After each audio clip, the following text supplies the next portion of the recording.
तो कैसे हो मेरे 10th क्लास के छोटे छोटे प्यारे प्यारे भाइयों और प्यारी प्यारी बहनों। तो आप सभी के लिए आ चुकी है मैथ की सीरीज और मैं स्टार्ट करूंगा क्या हाई स्कूल में पढ़ रहे मेरे विद्यार्थी, मेरे प्यारे प्यारे भाई और प्यारी बहन। तो आप सभी के लिए ट्रिग्नोमेट्री में स्टार्ट करूंगा। क्यों? क्योंकि ट्रिग्नोमेट्री ही एक ऐसा चैप्टर है जो सबसे ज्यादा बच्चे को सताता है इन द सेंस तुम लोगों ने खामखा इसको हवा बना रखा है। हवा, हाँ हवा, इसको खामखा हाइप पे चढ़ा रखा है। इतना हाइप वाला चैप्टर नहीं है, बहुत इजी टू लर्न चैप्टर है। क्यों कह रहा हूं बताऊंगा।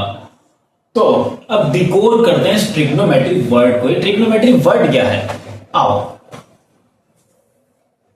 आ जाओ, मैं इसको तोड़ता हूं, ठीक है? 3 जगह तोड़ूंगा इसको मैं। 3 जगह से तोड़ोगे? वाह।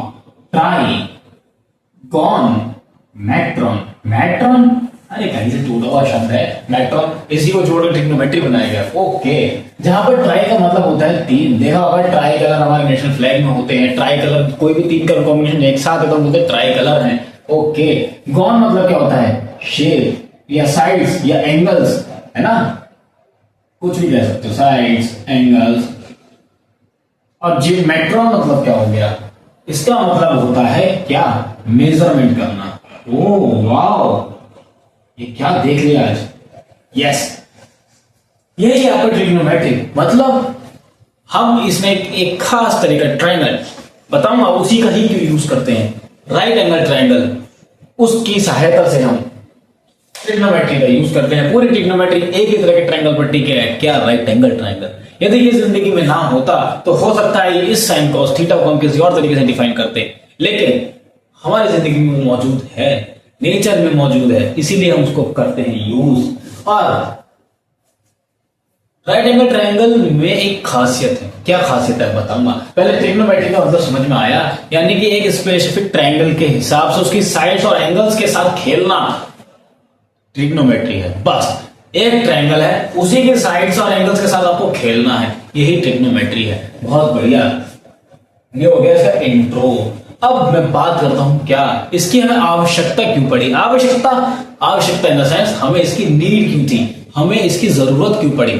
तो एक बार की बात है, अरे 10 बार की बात भी हो सकती है। एक बार की बात है, आर्यभट्ट जी खड़े थे कुतुब मीनार के सामने। अरे कुतुब मीनार के सामने कहां से आ गए? तब तो बनी भी ना होगी। अरे कोई बात नहीं, मैंने इमेजिन कर लिया। वो खड़े कुतुब मीनार के सामने, है ना? अब उन्हें नापने की हाइट, उस समय ना चलते थे टेप, ना चलती थी कोई इंची टेप, तो वो कैसे नापे? बड़े ही असमंजस में पड़ गए। तो उन्होंने क्या किया? वो ये चीज बहुत अच्छे से जानते थे, मेरी आंखों से कितना एंगल बन रहा है, ऊपर कितने डिग्री का कोण बन रहा है, इससे मैं अंदाजा लगा सकता हूं, है ना? तो इसी तरीके से उन्होंने एक चीज डिफाइन करी अपनी भाषा में, जिसको बोलते हैं अर्थ ज्या, यानी खाली ज्या भी बोल देते हैं, जिसको इंग्लिश में कहते हैं साइन। इसका कई भाषाओं में अनुवाद हुआ है, उसके बाद जाके हमें प्योरिफिकेशन होकर एक नाम मिला है साइन। पहले इसका नाम साइनस भी था, उससे पहले कुछ और था, उससे पहले कुछ और था, लेकिन जब प्योरीफाई हो गया हमें प्योरेस्ट फॉर्म मिली तो साइनस के बाद हमें लास्ट में मिला साइन। ओके, ये आपके एनसीईआरटी में भी गिवन है, उसको देखना। बहुत बढ़िया। अच्छा, तो उन्होंने ऐसा क्या महसूस किया? उन्होंने देखा कि मेरी आंखों से एंगल इतना जा रहा है और मैं जानता हूं मैं इससे कितनी दूरी पर हूं, तो अब मैं खेलूंगा। यस, अब वो खेलेंगे। अब वो जब खेले, कुतुब मीनार जमीन के रिस्पेक्ट में किस एंगल पर है? परपेंडिकुलर है। परपेंडिकुलर है, ये जमीन आपका बेस है और ये कुतुब मीनार खड़ी है, तो देखो 90 डिग्री का एंगल है भाई। और इसी 90 डिग्री के एंगल की वजह से हम डिफाइन करते हैं राइट एंगल ट्रायंगल। क्योंकि राइट एंगल ट्रायंगल हमारे पास एक ऐसा है जिसपे हम पाइथागोरस भी लगा सकते हैं। यस, पाइथागोरियन जो ट्रिक है वो भी इस पे यूज होती है।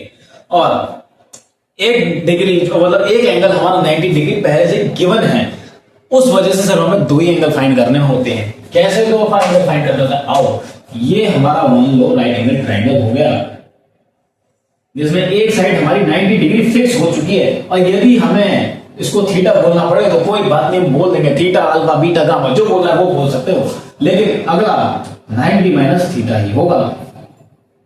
ये इसका प्लस पॉइंट है। और सबसे बड़ी बात, तीनों, ये तो पता ही होगा, ट्रायंगल के अंदर के तीनों एंगल्स का सम 180 डिग्री होना चाहिए। और राइट एंगल के केस में एक तो 90 डिग्री पहले से ही है।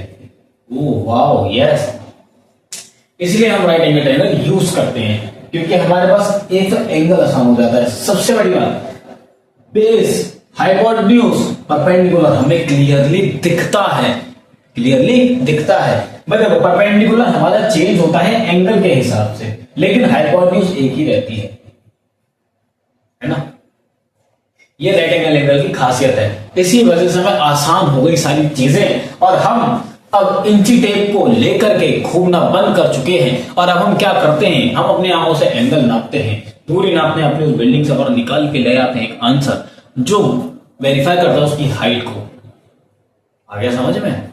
यस, यही है ट्रिग्नोमेट्री। तो मैं हेडिंग डालता हूं क्या ऊपर, trigonometry, trigonometry. Wow, trigonometry, oh wow. I think अब तक आपको ये समझ में आ गया होगा कि हमने इसका ऐसा क्या किया है, इसके साथ ऐसा क्यों किया, हमने इसी को क्यों लिया, ये तो समझ में आया ना। अब आ जाओ कुछ टर्म्स मतलब जिसका भी नाम है साइन थीटा। साइन थीटा बताता हूं, यह है क्या साइन थीटा, यहां पे आया कॉस थीटा। इसको हिंदी में आर्यभट्ट जी, हाँ इसको भी आर्यभट्ट जी ने ही दिया था, और इसका नाम रखा था कोटिजा। कोटिजा ये तुम ध्यान मत रखो, इसको कॉस ही याद रखो, क्योंकि इसका भी बहुत भाषा में ट्रांसलेशन हुआ। फिर कोसाइनस इसका लास्ट टाइम था, उसके बाद जो लास्ट में फाइनल प्यूरिफिकेशन के बाद हमें मिला वो हमें मिला कोसाइन, और इसको हमने प्यूरिफाई करके कॉस शब्द यूज करना चालू कर दिया। ओके, फिर एक आया टेन थीटा, इसका निर्माण बाद में हुआ। बस यही 6 लोग हैं ट्रिग्नोमेट्री के अंदर जो हमारी जिंदगी के साथ खेलते हैं। जिंदगी के साथ, अरे मतलब एक ही बात, यही 6 लोग हैं जो हमारे साथ खेल मचाते हैं पूरी मैथ में। और जब आप 11th में एंटर करते हैं तो आपको हर चैप्टर में लगभग ये मिल ही जाती है। इसका बहुत ही पुराना गहरा नाता है मैथमेटिक्स के अंदर। तो आ जाओ, अब इस नाते को मजबूत करते हैं हम किस तरीके से। साइन थीटा को हम क्या लिख सकते हैं, साइन थीटा को क्या लिख सकते हैं, टेक्निकल टर्म्स में आते हैं। इसको हम क्या लिख सकते हैं, इसको लिख सकते हैं 1/cosec थीटा। ऐसा क्यों कह रहा हूं अभी बताता हूं। इसको क्या लिख सकते हैं, सेक थीटा। इसको क्या लिख सकते हैं, कॉट थीटा। इसको क्या लिख सकते हैं, 1/tan theta, 1/cos theta, 1/sin theta. अब ये तो मैंने बता दिया क्या होता है, अब मैं ये बताता हूं क्यों होता है।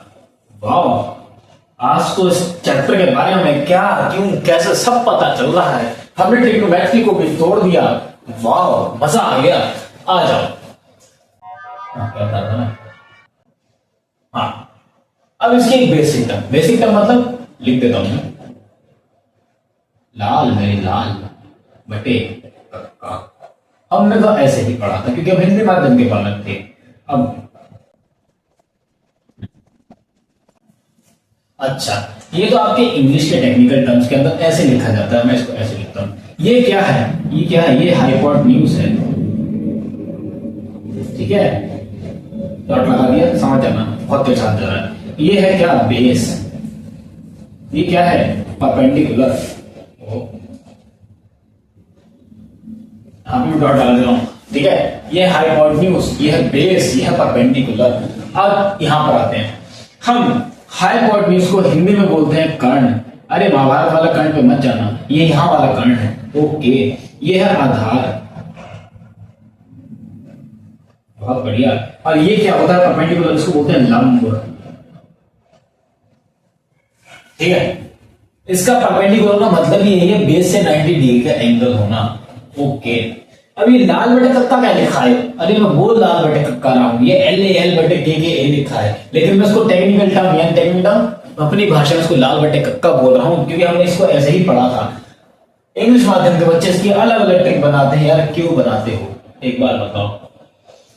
PVP HHB, PVP HHB ऐसे याद रख लो यार। लेकिन इसी तरीके की तुम बनाना चाहो तो क्या बना सकते हैं,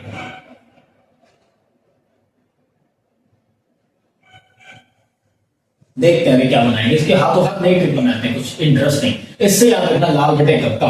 यदि ये ऐसा लिखा हुआ है कुछ, तो हम इसको क्या बोलते हैं? लाल बटे कक्का को क्या बोलते हैं? साइन है।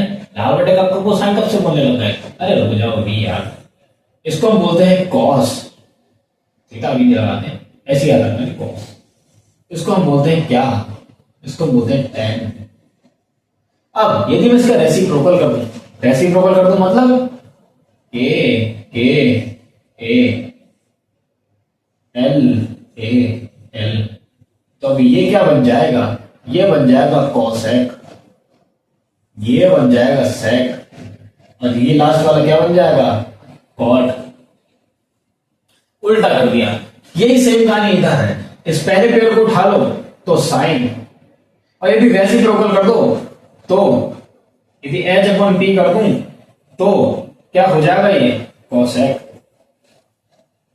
सॉरी ये कॉस है। यदि मैं इसका उल्टा कर दूं, एच अपॉन बी कर दूं तो ये क्या है? सेक है। अब यदि इसको मैं लिखूं तो ये टेन है, और यदि मैं इसका उल्टा कर दूं, बी अपॉन बी कर दूं तो ये क्या है? बिकॉट है। ठीक है, इसे तो लाल बटे कक्का के नाम से याद रखते हैं हम। लाल बटे कक्का ज्यादा आसान है, क्योंकि देखो ये लम कर्ण, कर्ण लंबी है, लम सीधी है। ओके, आधार माने बेस, आधार माने बेस। आप भी तो अपने एक आधार से जुड़े हुए हैं, यस, इसीलिए हम कहते हैं बेस। चलो, ये तो होगी समझने वाली चीज। अब इसको भी थोड़ा सा ट्रिक इसकी सोचने की आवश्यकता है। पीवीपी एचएचपी, प्यारा बेटा प्यारा हंस हंस बोले, हैं हंस हंस बोले, यानी प्यारा बेटा पापा से हंस हंस कर बोले, ऐसे भी याद रख सकते हो। प्यारा बेटा पापा से हंस हंस कर बोले, यस। यानी या फिर दूसरी ट्रिक जो थोड़ी चुलबुली हो सकती है, क्या? पापा बीड़ी पियोगे? तो पिताजी क्या कह रहे हैं अपने बच्चे से? हाँ हाँ बेटा, क्योंकि बच्चा बड़ा हो चुका है। या फिर बीड़ी नहीं, धूम्रपान हो जाएगा, यानी पापा बियर पियोगे? ओ हाँ हाँ बेटा, समझाने के लिए है, इसका सेवन नहीं करना चाहिए। ओके, ये ट्रिक भी याद रख सकते हो। या फिर तुमने सबसे स्टार्टिंग में क्या, अब तो भूल गया क्या था, देख लेना पीछे करके। प्यारा बेटा पापा से हंस हंस कर बोले, ऐसे भी याद रख सकते हो। या वो बात चलती है, पंडित भद्री प्रसाद हर हर बोले, वो भी चलती है, लेकिन यार उतना लंबा क्यों याद रख रहे हो यार? सीधा रख लो, पीवीपी एचएचबी। या फिर जैसे मैंने बताया, पापा बेटा वाला तुम्हें ज्यादा अच्छा लगा तो उससे याद रख लो, है ना, कोई बात नहीं, ये याद होना चाहिए, ये याद होना चाहिए। ओके, वाह क्या ट्रिक बनाई। पापा बियर पियोगे? हाँ हाँ बेटा, पिताजी खुद कह रहे हैं साथ में पीने को। वाह, कोई बात नहीं, होता है, मॉडर्न फैमिलीज में सब होता है। आपके साथ ऐसा नहीं है, मैं मान सकता हूँ, और ऐसा होना भी नहीं चाहिए। ओके, एंजॉयमेंट के लिए कभी के बाद की बात अलग है, लेकिन क्या एंजॉयमेंट इसी से ही होगा? नहीं नहीं। ओके, चलो आ जाओ। अब मैं यहां पर एक चीज करता हूं, क्या? मैं इसके नाम रख देता हूं, पी क्यू आर, वाओ। अब मैं यहां बात करता हूं इस थीटा के रेस्पेक्ट में, और मैं इसको थीटा 90 माइनस थीटा से हटाता हूं। क्यों? बताता हूं। अब मैं इसे कह देता हूं थीटा 1, और इसे कह देता हूं थीटा 2। यदि थीटा 1 थीटा 2 में मुश्किल लग रही है तो मैं इसके आसान से नाम एक अल्फा और एक बीटा दे देता हूं। एक एंगल अल्फा, एक एंगल बीटा है। ओके, अब मैं यदि साइन अल्फा के रेस्पेक्ट में बात करूं तो अब साइन अल्फा को ध्यान से देखना। अब जो मैं बोल रहा हूं ध्यान से देखना। जिस भी एंगल के बारे में आप बात कर रहे हैं उसके ठीक सामने वाली जो साइड दिखती है आपको वो परपेंडिकुलर है, और जो उससे ठीक नीचे चुपकी हुई लाइन दिख रही है वो बेस है, और जो सीधी लंबी आपको दिखाई दे वो हाइपोटेन्यूज एवरग्रीन है। ओके, तो यहाँ साइन अल्फा की बात हो रही है तो परपेंडिकुलर ये है, और हमें क्या चाहिए? परपेंडिकुलर कौन? हाइपोटेन्यूज, यानी लंब बटे कर्ण। आओ, परपेंडिकुलर पी क्यू होगी, पी क्यू, क्योंकि डिस्टेंस चाहिए ना, साइड की लेंथ क्या होती है, तो पी क्यू तो होगी। ओके, और हाइट, सॉरी हाइपोटेन्यूज कितनी है? P R. अच्छा, यदि मैं यहां पर साइन बीटा की बात करूं तब, अब साइन बीटा को देख रहे हो तो उसके सामने वाली जो पहले बेस हुआ करती थी कभी, अब हम उसे परपेंडिकुलर बोलेंगे। तो बीटा के सामने वाली परपेंडिकुलर है, इस नीचे वाली लाइन ध्यान मत देना, मैं इसे मिटा देता हूं, नहीं तो हो सकता है कहो कंफ्यूजन हो गई, कोई बात नहीं, अब इस कंफ्यूजन का कोई महत्व नहीं रहा। हाइपोटेन्यूज है और मीन उसको लिख रहे दो, लेकिन अब यहां से मेरे चेंज होंगे। अब मैं यदि इस बीटा के बारे में बात करूं तो ये नीचे वाली लाइन अब परपेंडिकुलर है, ओके, तो परपेंडिकुलर क्या हो गई हमारी क्यू आर, और हाइपोटेन्यूज क्या होगी पी आर। देखो दोनों में परपेंडिकुलर बदला, बेस बदला, ओके, ये तो साइन थीटा के बारे में बात थी। अब यदि मैं इसको उल्टा कर दूं अभी बताऊंगा, आ जाओ। कॉस अल्फा के बारे में बात करते हैं, फिर कॉस बीटा के बारे में बात करेंगे। कॉस अल्फा के बारे में बात हो रही है। अब क्या चाहिए हमें चाहिए आधार बटे कर्ण, यानी बेस अपॉन हाइपोटेन्यूज। बेस इसी से लगा हुआ बेस है, एंगल के साथ नीचे लगा हुआ बेस है, तो बेस क्या है ओके। अब हाइपोटेन्यूज पीआर, तो यहां पे नीचे भी अपने पीआर कर देता हूं, कोई दिक्कत नहीं है, लेकिन अब इस बीटा के हिसाब से बेस ये वाला है पी क्यू। कुछ दिखाई दे रहा है, उल्टा ही तो लग रहा है थोड़ा सा, लेकिन बहुत अंदर है। ये बेस लिखा हुआ है, यहां परपेंडिकुलर लिखे हुए, ये बेस लिखे हुए हैं, ठीक है, ओके। अच्छा अब आ जाते हैं टेन थीटा पर, टेन थीटा अरे टेन अल्फा, फिर आ जाते हैं टेन बीटा पर, है ना। टेन अल्फा क्या होता है, टेन अल्फा लंब बटे आधार, यानी परपेंडिकुलर अपॉन बेस। अब अल्फा के हिसाब से परपेंडिकुलर कौन है, सामने वाला पी क्यू, बेस क्या है क्यू आर। कुछ तो दिख रहा होगा, नहीं दिख रहा तो देखने की कोशिश करो। अब बीटा के बारे में बात करो, सामने वाला परपेंडिकुलर और ये वाला बेस, और क्या चाहिए परपेंडिकुलर अपॉन बेस। परपेंडिकुलर क्या है क्यू आर, अब बेस क्या है पी क्यू। कुछ दिखा यहां पर, अरे कुछ तो दिखा होगा, ध्यान से देखो। यदि मैं इसको और इसको डिवाइड कर दूं तो मुझे ये मिलता दिख रहा है, और यदि मैं इसको और इसको डिवाइड कर दूं तो मुझे ये मिलता दिखाई दे रहा है। Wow what a nice thing it is, okay कोई बात नहीं। अब मैं तुम्हें समझाता हूं, यदि मैं इसको ऐसे करके क्या करूं, डिवाइड करूं, तो ये क्या होता है, क्या होता है perpendicular upon hypotenuse, okay. Cos alpha क्या होता है, देखो ना, बेस अपॉन हाइपोटेन्यूज। अब ध्यान से देखो, ये h और ये h कटता हुआ दिखाई दे रहा है, और क्या निकल गया है परपेंडिकुलर अपॉन बेस, और ये परपेंडिकुलर अपॉन बेस हमारा क्या है tan है। वाओ मजा आ गया। क्यों डरते हो, डरने वाली कोई चीज है इसमें, बताओ खुद बताओ। अबे तुम्हारे पर डिपेंड करता है, तुम इससे डरना चाहते हो, इससे प्यार करना चाहते हो।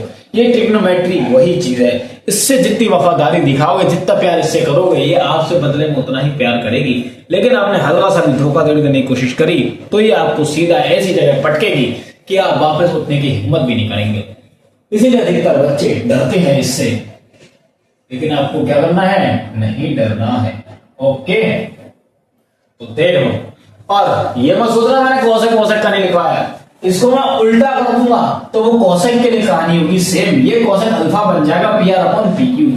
यदि मैं इसको उल्टा कर दूं तो ये सेक अल्फा बन जाएगा P R upon Q R. यदि मैं इसको उल्टा कर दूं तो सेम वही कहानी है, जैसे टेन थीटा ये बन गया, यदि मैं इसको उल्टा कर दूं तो कॉट थीटा बन जाएगा।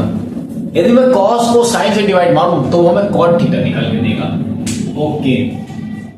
नहीं समझ में आ रहा तो मैं वो भी लिखता हूं, ज्यादा छोटा ना हो जाए, बड़ा स्पेस लेते हैं।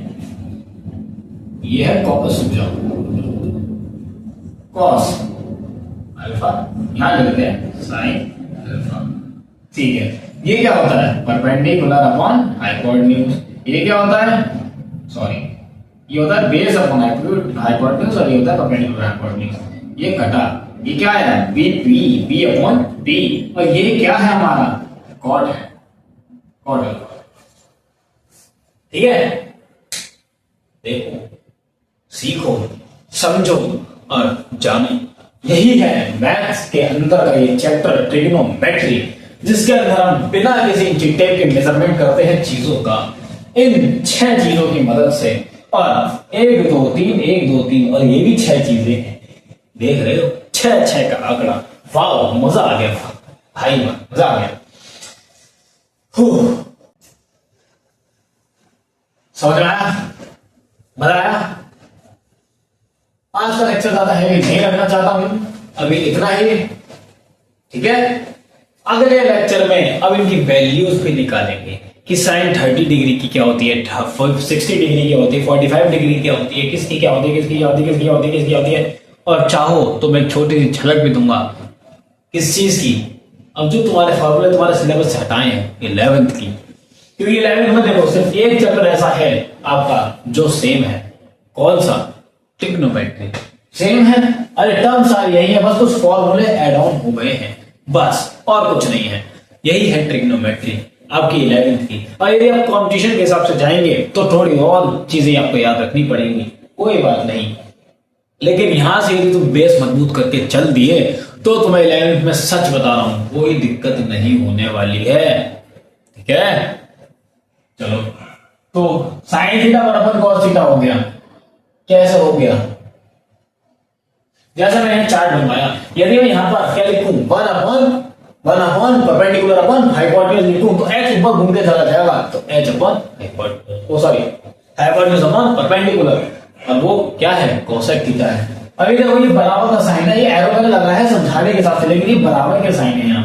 और ऊपर नीचे करता हुआ इनको, तो आपको अलग अलग वैल्यू आपके हिसाब से मिलती रहेंगी। यदि मैं एक भी एंगल गिवन कर दूं तो मैं ये सारे निकाल सकता हूं। मतलब मैं यदि ये 2 साइड्स दे दूं तो आप सारी चीजें निकाल सकते हैं। और यदि मैं कोई एक एंगल दे दूं और 2 साइड्स दे दूं, सॉरी 3 चीजें देनी पड़ेगी, एक एंगल और 2 साइड्स, तो आप सारी चीजें कैलकुलेट कर सकते हैं, है ना।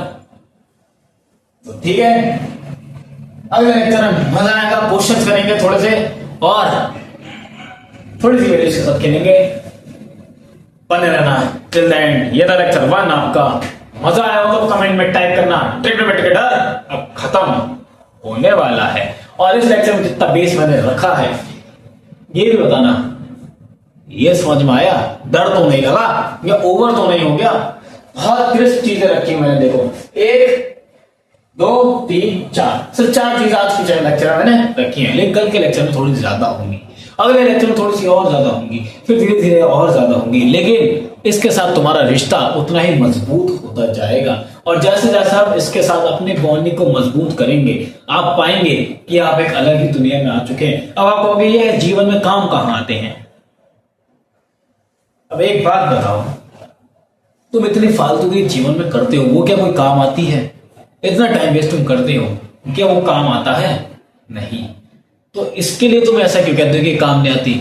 अपने हर चीज की रिलेटेड फील्ड होती है। अब यदि तुम्हें कंटेंट क्रिएटर ही बनना है तो उसके लिए तुम्हें ये पढ़ने की जरूरत नहीं है, ठीक है। यदि तुम्हें किसी और फील्ड में जाना है, यदि तुम्हें सिर्फ इंजीनियर बनना है तो तुम्हें पढ़ना पड़ेगा, वहां पर भी ये चीजें यूज होंगी। लेकिन इंजीनियरिंग में भी कई सारी ब्रांचेस होती हैं, है ना। और यदि आपको मान लो मजदूर ही बनना है तो ये कहाँ काम आती है यार? साइन कॉस थीटा, हाँ वो सब रील शॉर्ट में ये दिखाया जाता है, वो बकवास है।